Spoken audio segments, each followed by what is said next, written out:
नमस्कार, मी सिद्धेश ताकवले. दुपारचे 12 वाजतात आणि आपण पाहताय जय महाराष्ट्र. बुलेटिनच्या सुरुवातीलाच बातमी आहे माणिकराव कोकाटेंसंदर्भातली. कृषी मंत्री माणिकराव कोकाटेंचा ताफा आता उद्धव ठाकरे समर्थकांनी अडवलाय. धुळ्यामध्ये आज माणिकराव कोकाटे दौऱ्यावरती होते. धुळ्यामध्ये असतानाच कोकाटे यांच्या विरोधामध्ये आंदोलन सुद्धा करण्यात आलं. कृषी मंत्री माणिकराव कोकाटेंच्या गेल्या काही दिवसांपासूनच्या ज्या काही बातम्या येत होत्या याच पार्श्वभूमीवरती आज ठाकरे गटाच्या आंदोलकांनी जे आहे ते घोषणाबाजी केलेली आहे. या संदर्भात अधिक माहिती देतात आमचे प्रतिनिधी तुषार परदेशी आपल्या सोबत आहेत. तुषार, सध्या तिथल्या आंदोलनाची परिस्थिती कशी आहे?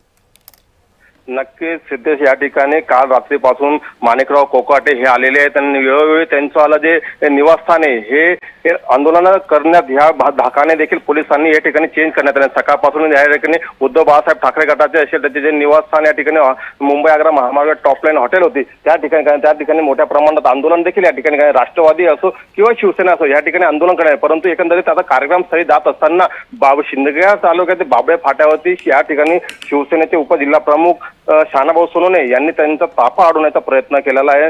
पण तात्काळ या ठिकाणी पोलीस फौजफाटा मोठ्या प्रमाणात असल्या कारणामुळे त्यांना ताब्यात घेण्यात आलेले आहे. मात्र या ठिकाणी एकंदरीत पाहायला गेलं तर कालपासूनच या ठिकाणी एक जे माणिकराव कोकाटे यांच्यावरती सगळं आंदोलन या ठिकाणी पवित्र या ठिकाणी घेतलं गेलेलं आहे.